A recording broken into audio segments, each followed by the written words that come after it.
Bismillahirrahmanirrahim. Alhamdulillahi Rabbil Alamin. Wassalatu wassalamu ala Rasulil Amin wa ala alihi wa sahbihi ajma'in. Amma ba'd. Assalamualaikum warahmatullahi wabarakatuh.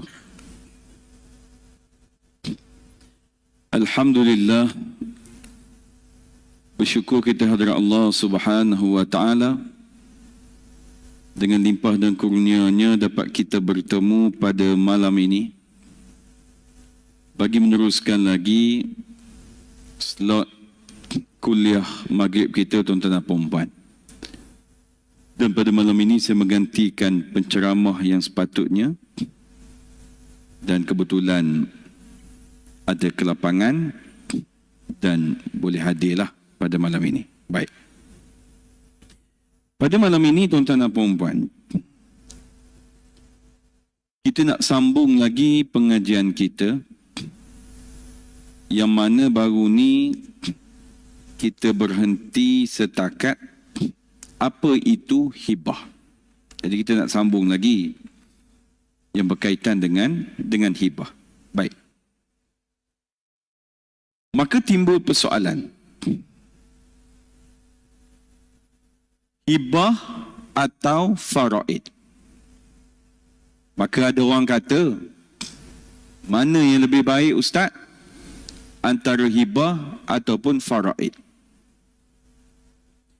Dan ada juga orang yang mengatakan bahawasanya lebih baik hibahkan semua harta semasa hidup.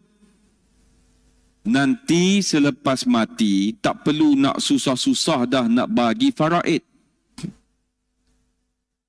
Dan ada juga statement orang mengatakan bahawasanya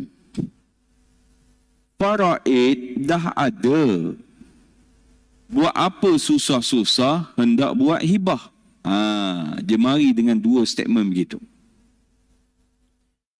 Maka penjelasannya, tuan-tuan dan puan-puan, hibah dan faraid ini dia ada peranan masing-masing. Jangan kita lebihkan yang satu dan kita meninggalkan yang satu lagi. Kerana hibah ini, tuan-tuan dan puan-puan, kita hibahkanlah harta kita kepada orang yang kita sayang secara ikhlas. Kita sayang pada dia, mesti ada sebab. Dan mestilah hibah itu dibuat secara ikhlas. Jangan kita buat hibah itu, kita menjadikan hibah itu sebagai helah. Dan kita juga, tuan-tuan dan puan-puan, kena pastikan cukup rukun dan syarat hibah itu dan disahkan oleh undang-undang. Terlampau asyik nak buat hibah, kita kata tanah saya ni Ustaz, saya nak hibah pada anak-anak saya. Maka dia buatlah perjanjian bagai, dia pergi pejabat tanah. Dia kata sila tukarkan nama geran tanah ini kepada kesemua nama anak saya. Maka pegawai pejabat tanah tadi pun semak punya semak, minta maaf Tuan Haji, geran tanah Tuan Haji ni maksimum hanya boleh letak maksimum satu nama sahaja. Sedangkan kita nak letak nama 5 orang ni anak kita. Adakah boleh? Tak boleh. Jawabnya sebab kita terikat dengan kanun tanah negara yang telah ditetapkan. Seluas ini, maksimum banyak ni sahaja. Takkan kita nak pergi bertekak dengan pegawai pejabat tanah tu. Pegawai pejabat tanah tu pula, hukum kata boleh. Tak lepas, tuan-tuan.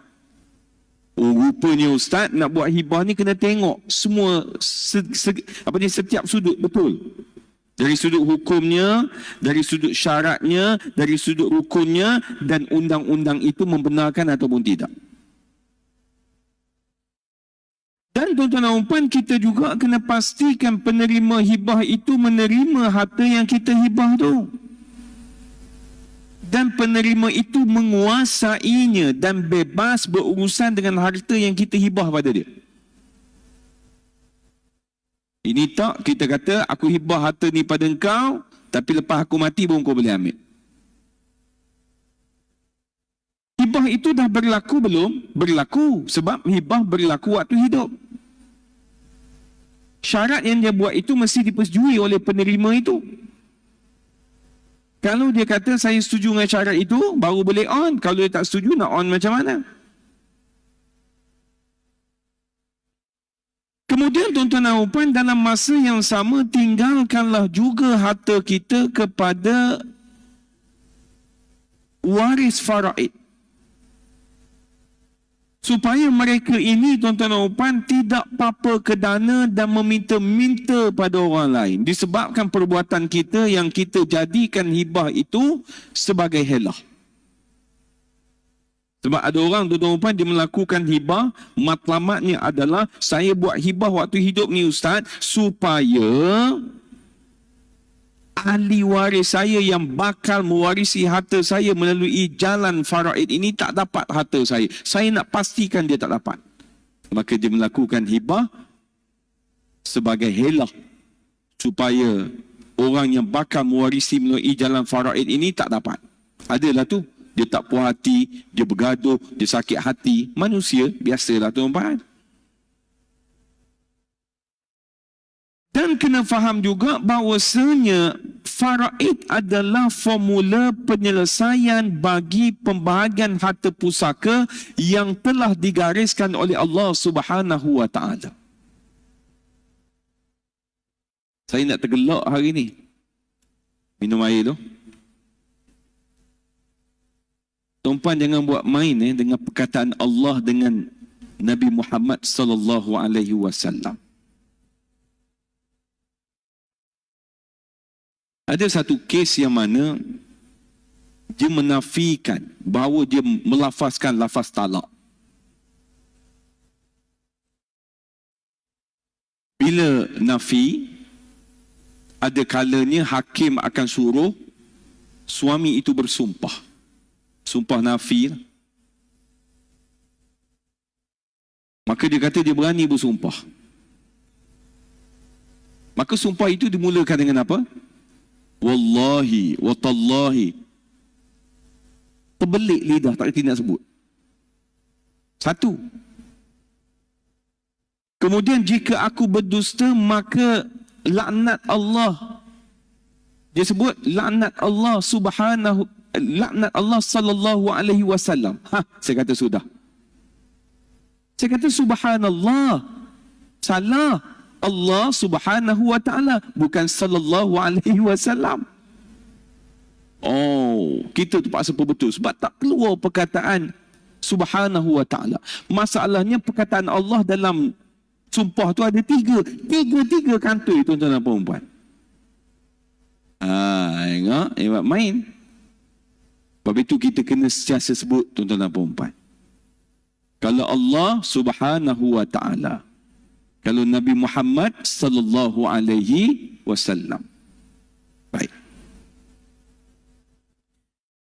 Maka formula faraid ini adalah, faraid itu adalah formula penyelesaian bagi kes pembahagian harta pusaka yang telah digariskan oleh Allah Ta'ala. Walaupun begitu, kita dibenarkan merancang pembahagian harta setelah kita memahami pembahagian secara faraid itu. Sebab itu nak ataupun tidak kena faham faraid dulu, baru korang boleh bersembang tentang hibah, tentang wasiat dan sebagainya. Begitu juga nak bahagi sama rata. Kadang-kadang bila mana si mati itu meninggal, pakat duk pulun, jom bahagi sama rata. Sedangkan ahli waris tidak diterangkan lagi tentang berapa nilaian faraid itu. Sebab itu tuan-tuan dan puan-puan, kita nak bahagi sama rata ini boleh, tak ada masalah, dibenarkan, tak berdosa pun.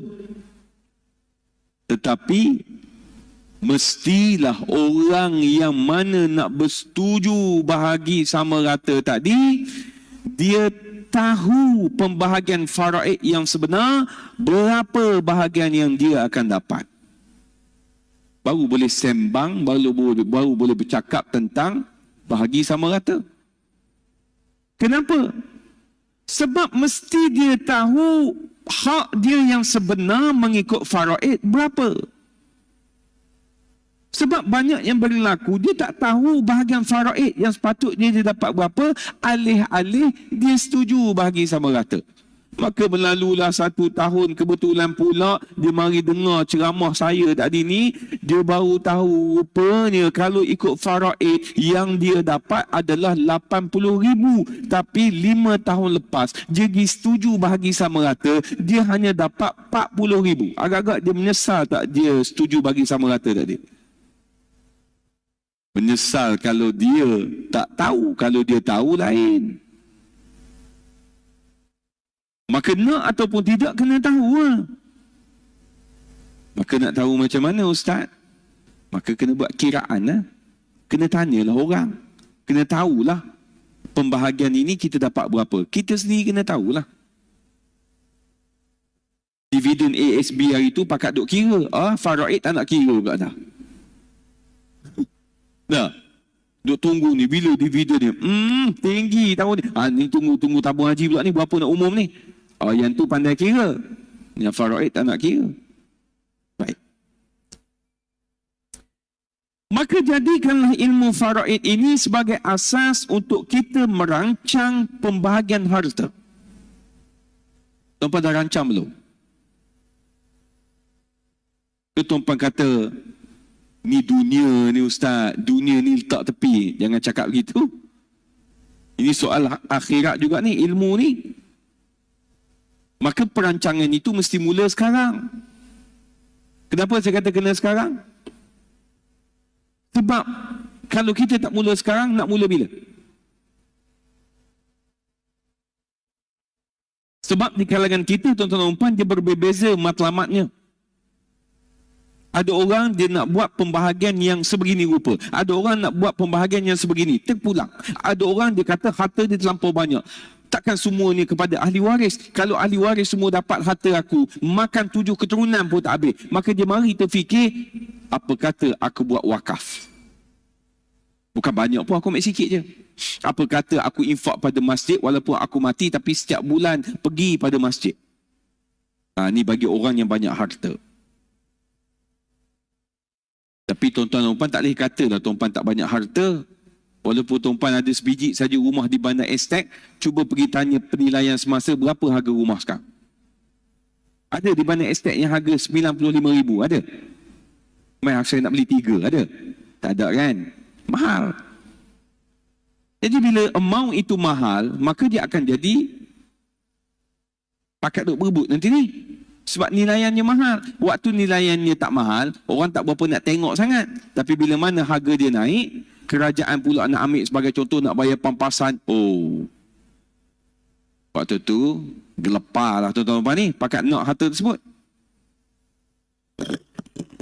Maka ada juga orang yang kita sayang. Kita sayang pada orang itu. Dan orang itu juga mungkin tidak berhak menerima secara faraid. Contoh, anak angkat. Contoh, anak susuan. Contoh, anak daripada, cucu daripada anak perempuan tak dapat dia, belah perempuan. Iaitu daripada saluran perempuan tu tadi.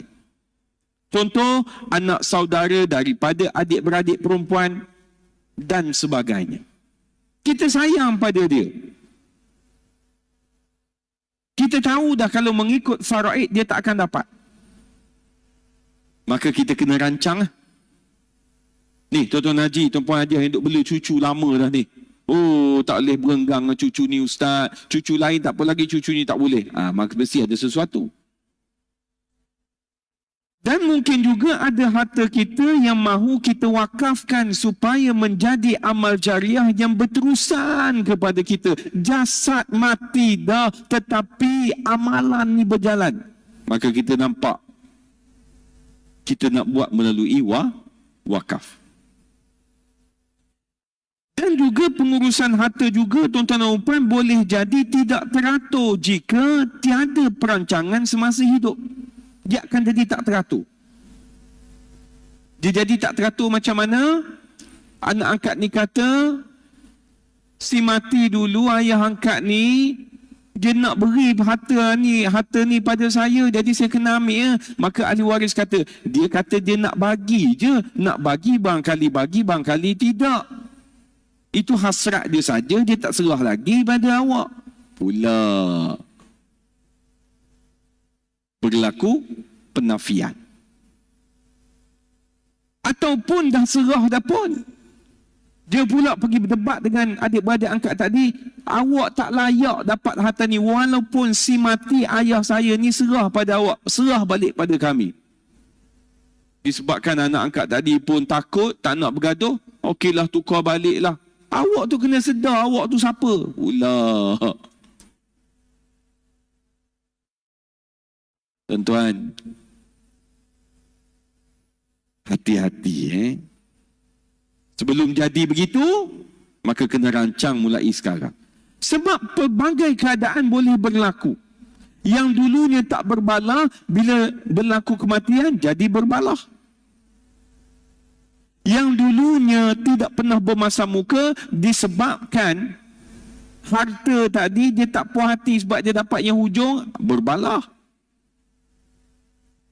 Maka tuan-tuan dan puan-puan, sememangnya instrumen perancangan harta dan faraid adalah saling melengkapi antara satu sama lain. Jangan kata hibah itu yang terbaik, faraid tak boleh pakai. Jangan kata faraid itu terbaik, hibah tak boleh pakai. Tak, dia saling melengkapi antara satu sama lain. Kerana apa?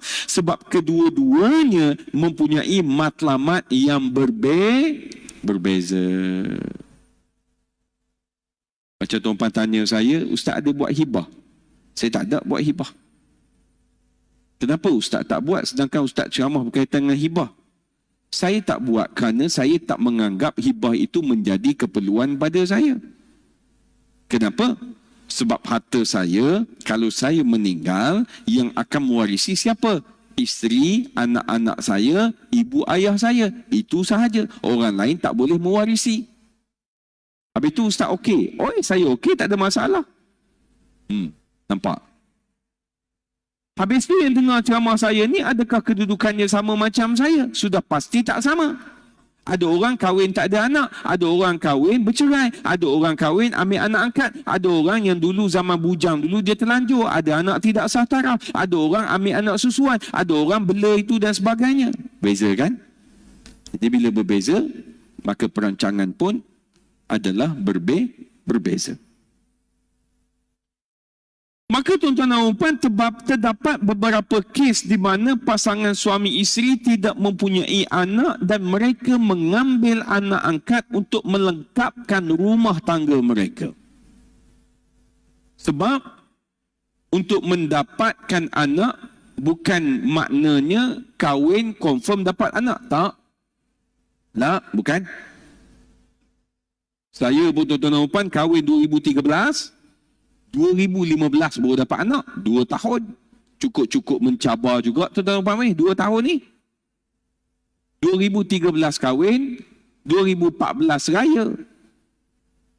Bila raya balik ke kampung, orang tanya, anak tak ada lagi ke? Bila orang tanya anak tak ada lagi, maka muka suami okeylah, ha begitu je. Isteri sedihlah, betul tak betul? Bukan saya tak pernah orang tanya tuan-tuan dan puan. Balik kampung, orang kampung tanya, kita pergi beraya rumah dia. Dia kata anak berapa orang dah?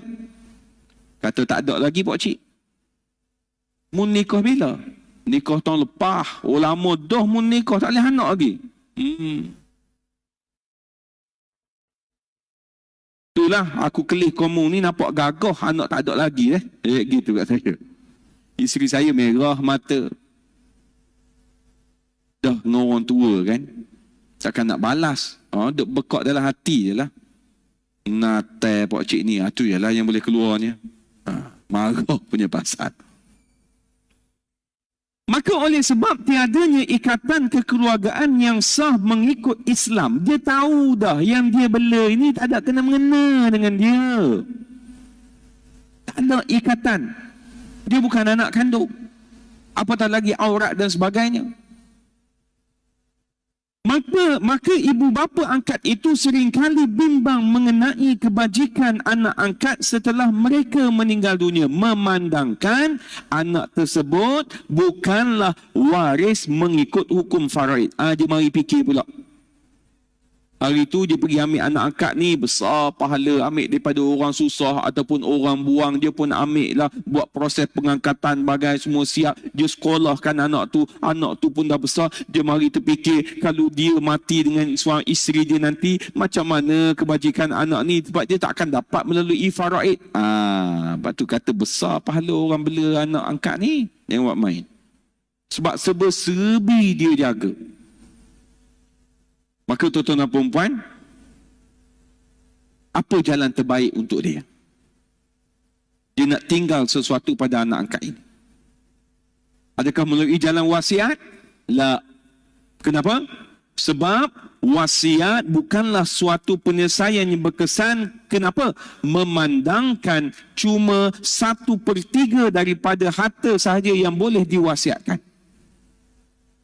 Makna kata maksimum 1/3.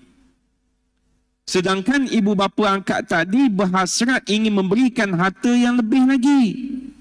Lebih daripada nisbah 1/3 tu. Barangkali nak 1/2, nak separuh. Maka jalan yang terbaik bagi kedua-dua suami isteri ni apa dia? Melalui jalan hibah. Nak boleh kekaji antara wasiat hibah tadi, kena belajarlah. Ini situasi orang yang tadi. Dan ada juga tuan-tuan manusia yang mana dia nak buat hibah tapi dia takut. Dia mari dengan buah takut pada. Poligami tak takut, buat hibah takut. Saya hendak buat hibah tetapi saya takut kalau penerima hibah halau saya nanti, apa harus yang saya buat? Kenapa? Sebab kebanyakan golongan berharta ini, tuan-tuan dan puan, pada hari ini memang ada niat untuk menghibahkan atau menghadiahkan hartanya kepada orang yang mereka kasihi itu, walau bagaimanapun mereka ini takut untuk terus menyerahkan hak milik kepada orang-orang tersebut. Dia bimbang. Kenapa dia bimbang tadi? Dia bimbang kalau harta tersebut akan disalahguna atau mereka akan dipinggirkan sekira harta tersebut telah dipindah milik kepada penerima itu secara keseluruhan. Dia nak hibah tapi dia takut. Kenapa takut Tuan Haji? Itulah saya duk dengar kes-kes yang ada kan. Orang tu anak dia buat begini, orang ni anak dia buat begini. Dia mula nak samakan anak dia dengan anak orang lain. Padahal anak dia soleh aja. Disebabkan takut. Kalau cerita bab takut tuan-tuan sampai kiamat tak buat kita ni. Betul tak betul? Tak buat. Kita transaksi begini. Maka bila mana dia takut, dia akan membuatkan hibah itu, dia meletakkan syarat yang mana hibah tersebut cuma akan terlaksana selepas kematian mereka. Dia buat begitu. Maka disebabkan dia nak buat begini, maka produk-produk hibah hari ini akan tumbuh bagaikan cendawan yang meletakkan syarat pengambilan milikan cuma akan berlaku selepas kematian si pemberi hibah mati. Maka dapat banyak sambutan produk masyuk. Ramai yang nak begitu. Maka tuan-tuan dan puan-puan, hibah yang sebegini dinamakan sebagai apa? Hibah bersyarat. Kalau mengikut mazhab Imam Syafi'i, saya bila sebut mazhab ni tuan-tuan dan puan-puan, saya ada kenangan lampau. Apa dia? Bila belajar dulu, bila kita sebut mazhab Syafi'i, saya kena maki dengan tok guru saya. Kenapa? Dia kata, awak sebut mazhab Syafi'i tu, awak ingat Syafi'i tu sayang awak ke? Ya Ustaz, kita bila mana nak menyebut mazhab ni letak di depan tu, mazhab Imam Syafi'i. Baru betul dia kata. tanda hormat kita pada dia. Baik Ustaz. Sampai lah ni lekat mazhab Imam Syafi'i, mazhab Imam Malik, letak imam di hadapan. Betul juga dia kata gitu tak? Salah tak sebut mazhab Syafi'i? Tak salah. Tapi saya diajar begitu. Maka kekal sampai hari ni. Lepas tu kalau orang sebut tanpa ada imam di depan, saya agak tersentuh sikit. Sebab diajar begitulah tuan-tuan. Maka dalam mazhab Imam Syafi'i, hibah adalah sah tetapi syarat yang dibuat itu terbatal. Sudah. Oh, mazhab Imam Syafi'i, kalau hibah bersyarat ni, hibah tu sah, syarat itu batal. Betul. Tetapi, bila mana masyarakat hari ini sudah jadi begini, yang mana kalau hibah dia nak tunggu lepas pada mati, maka kita ini nak mengikut kepada mazhab Imam Malik lah yang membolehkan hibah yang secara bersyarat itu. Hibah bersyarat dibenarkan. Cuma tuan-tuan dan puan-puan, setakat hari ini, kita tak ada statut, ataupun kita kata statut ni apa dia? Peruntukan undang-undang untuk sahkan bahawasanya hibah bersyarat itu sah ataupun tidak. Maka endingnya di mana rujukan kita? Mahkamah Syariah. Maka bila pergi Mahkamah Syariah, yang ni akan bentangkan bahawa hibah bersyarat batal, yang ni pula akan bentangkan hibah bersyarat itu adalah tak batal. Maka berhujahlah sama korang, hakim akan buat putusan. Makna kata ending dia ke sana juga. Ni, bila mana ada pertikaian berkaitan dengan hibah bersyarat ini. Jadi tuan-tuan dan puan-puan, saya tak kata bahawasanya hibah bersyarat itu tak boleh. Cumanya apa-apa hibah yang kita nak buat, kita kena pastikan pihak-pihak faham kedudukannya dari sudut hukum dan status perundangan yang ada di negara kita ini. Itu lebih elok. Nak buat apa-apa, pastikan clear dari sudut hukum dan dari sudut perundangan. Kalau kita tak clear, tuan-tuan dan puan, masalah pada kita. Apa jadi pada kita? Kau nak beli tak tanah aku? Nak? Tapi tanah ni faham-faham je lah. Tanah ni dia banyak nama, lot lidi. Tapi bahagian aku, semua yang lain semua dah setuju. Kita akan buat proper lah. Perjanjian, pesuruhjaya sumpah, surat lawyer. Oh betul, boleh ke? Boleh. Tengok-tengok, makin belajar, kita pun jumpa. Dalam kanun tanah negara menyebut, yang dikatakan sebagai pemilik adalah nama dia tercatat dalam geran tanah. Oh, kita baru jumpa. Kanun tanah negara tak sebut pula. Ataupun mana-mana dokumentasi yang ada cop pesuruhjaya sumpah, tak ada pula. Waktu tu tengiang-ngiang kita. Sebab itu kena tengok perhabis, kena cek semua sekali. Yang kita buat ini selamat ataupun tidak. Kalau rasa ada benda yang kita was-was, kita rasa tak selamat, jangan ambil, jangan beli. Tapi kita tak, disebabkan kita tertarik dengan murah tu tadi, maka kita pun beli. Encik nak tak dapat pendapatan seminggu 500? Saya nak, siapa tak nak, mudah je. Cik duduk di rumah, buat apa? Okey, cik kena tekan like je dekat mana-mana page yang saya hantar. Tapi cik untuk permulaan bayar 500 dulu. Oh, makna kata bayar 500 kejap lagi dapat. Kita bank 500, dia pun entah ke mana. Ramai tak yang berlaku begini? Ramai. Scam ni tuan-tuan dan puan, tengok main. Hari ni scam macam-macam tuan-tuan dan puan. Berlaku pada kawan saya. Kawan tak jauh mana pun. Dapat satu email. Email ke SMS tekan klik setuju ataupun tidak. Dia pergi tekan tak setuju. Bila dia tekan tak setuju, tuan-tuan tahu apa jadi pada dia? Akaun bank dia licin. Kedua, bank dia pula ada link dengan tabung haji. Licin, tuan-tuan dan puan-puan. Maka dia pergi buat report polis, maka polis pun buat siasatan. Yang tekan tak setuju tu sebenarnya adalah setuju, yang setuju tu adalah tak setuju. Gila, tuan-tuan dan puan-puan. Termenung dia tuan-tuan. Saya tanya berapa banyak duit engkau? Senyap dia. Oh, takutlah ni weh. Ada link pun kena. Rasa macam tak nak ada link pun tak apa. Biar pergi beratur, dia ambil nombor di kaunter tabung haji tak. Cik nak buat apa? Nak buat kalau duit 200. Kita boleh pakai ni daripada akaun. Tak nak. Saya nak beratur. Sian member saya tuan-tuan. Saya pun tak tanyalah dia dah dapat ke belum. Dia benda sensitif tak. Main dengan ribu-ribu ni. Jangan duk tanya. Kena napak kapik dengan dia bentar lagi. Tak? Jadi kita tak tanya dia. Baik.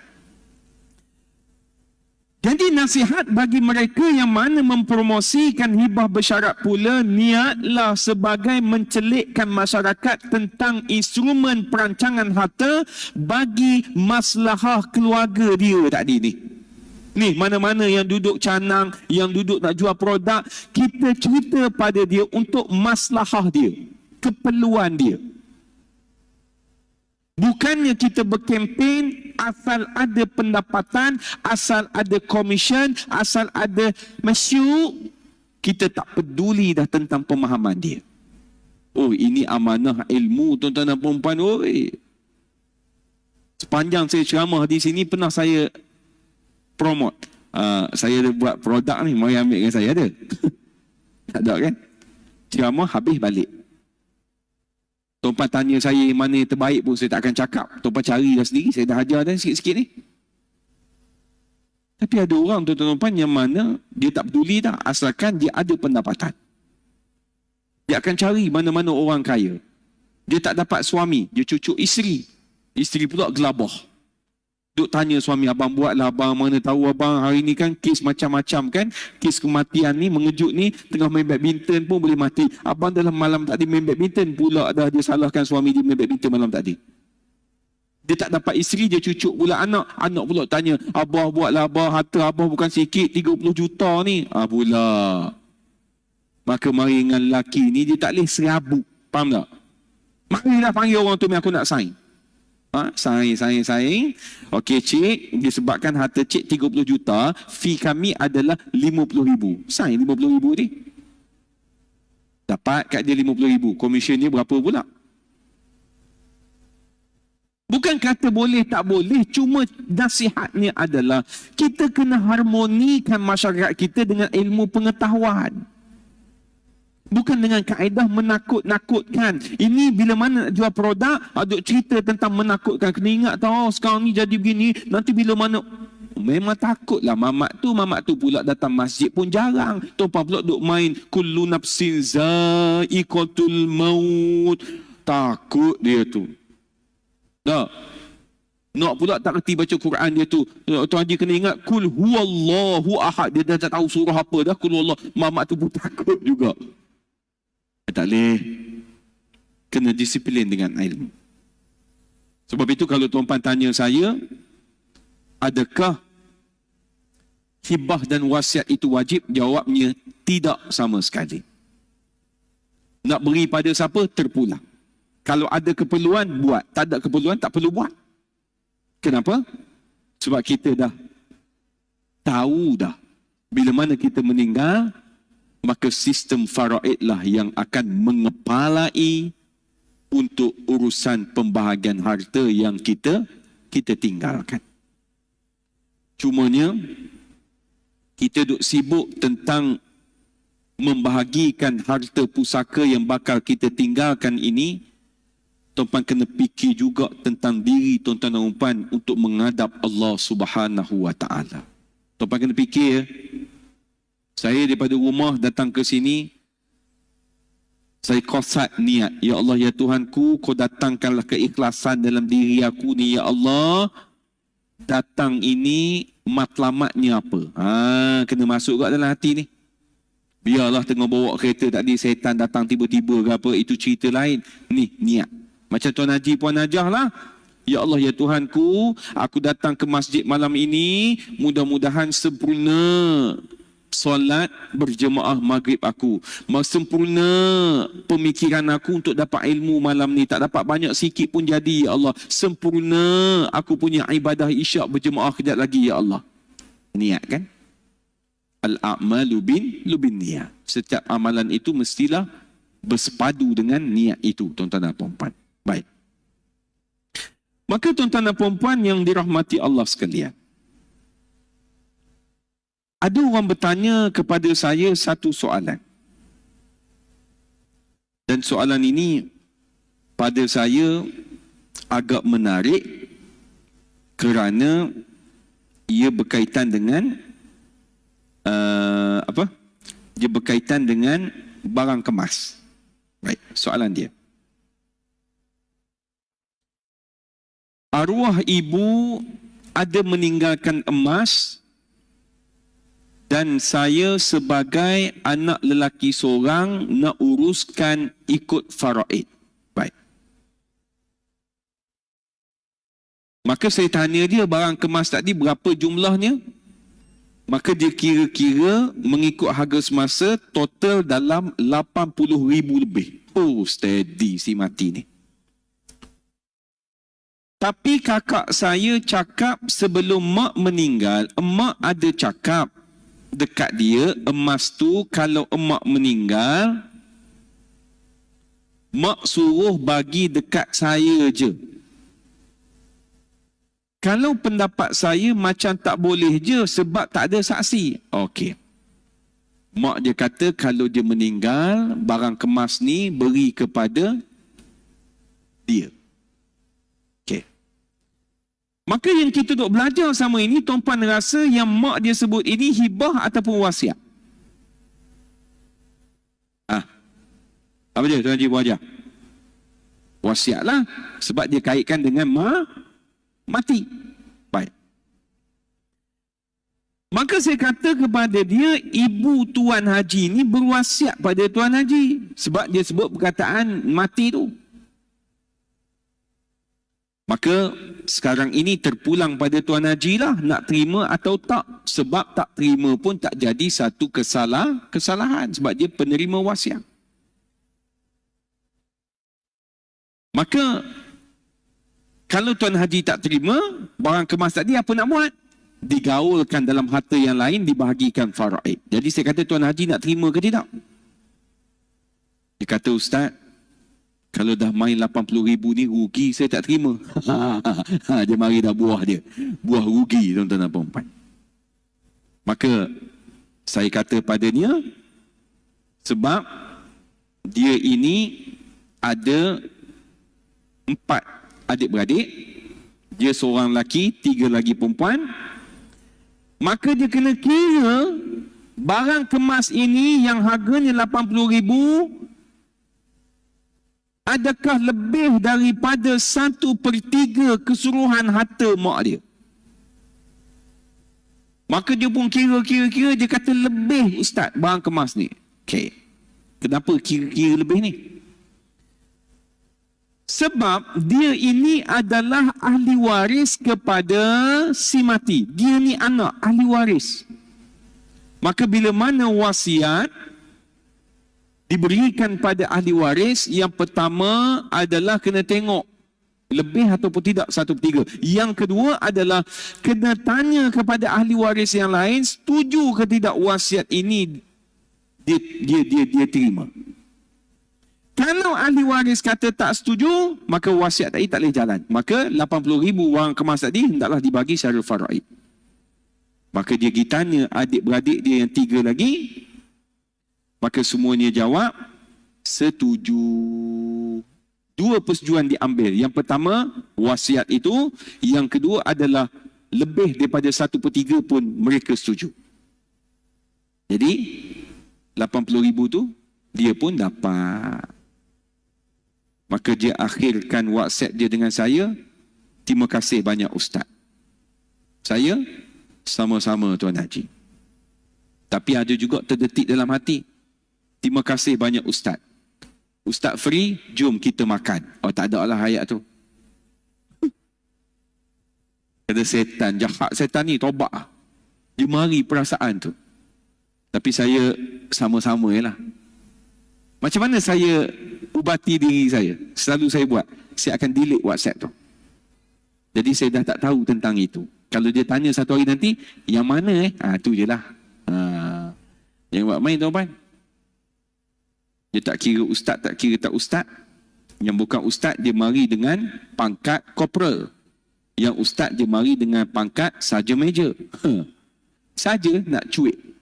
Nak suruh rasa bersalah. Nak suruh rasa macam menjawab dengan keadaan tidak ikhlas. Ada juga. Yelah kan? Sebab itu nak ikhlaskan hati ni bukan senang tuan-tuan weh. Kita datang sini ceramah. Satu, ikhlas ke tidak? Satu. Kedua, orang nak nombor telefon kita. Kalau kita kata, kan aku bagikan serabut pula duk tanya-tanya aku. Ada juga main begitu. Lepas tu mari pula dari sudut yang baik. Kalau dia tak tanya aku, dia pergi tanya orang lain bagi jawapan salah, kesian pula pada dia. Kita pun bagi nombor telefon. Bila bagi nombor telefon, dia tanya kita, kita jawab. Mari pula perasaan. Takkan jawab kosong. Takkan tak belanja makan. Pula. Penat cerita hidup kita ni kan. Sebab itu tuan-tuan, nak ikhlas ni, Allah Ta'ala saja yang layak menilainya. Jadi sekadar itu saja tuan-tuan. Kita berjumpa lagi di lain waktu, lain ketika. Cuma untuk pesanan penaja buat kali terakhir. Hari Sabtu ni, buka TV Al-Hijrah pukul 9 malam. Ada anugerah nasyid Carta 114 TV Al-Hijrah. Ada 6 panelis. Ustaz 3 beradik adalah salah satu panelis. Mudah-mudahan ada tempat lah pada malam itu, tuan-tuan dan puan. Kena tengok malam tu. Saya, Ustaz Zarifi dan Ustaz Awiri lah. Kami menyanyikan lagu nasyid Si Bujur Sirih. Jadi malam itu akan dipertandingkan vokal terbaik, persembahan terbaik dan lagu terbaik. Harapnya adalah tempat tuan-tuan. Minta tuan-tuan doa lah supaya dipermudahkan lisan, ingat lirik kan, jangan duk ingat isi teks ceramah saja. Kan, nyanyi pun okey. Mudah-mudahan, amin. Wabillahi taufiq wa hidayah. Assalamualaikum warahmatullahi wabarakatuh.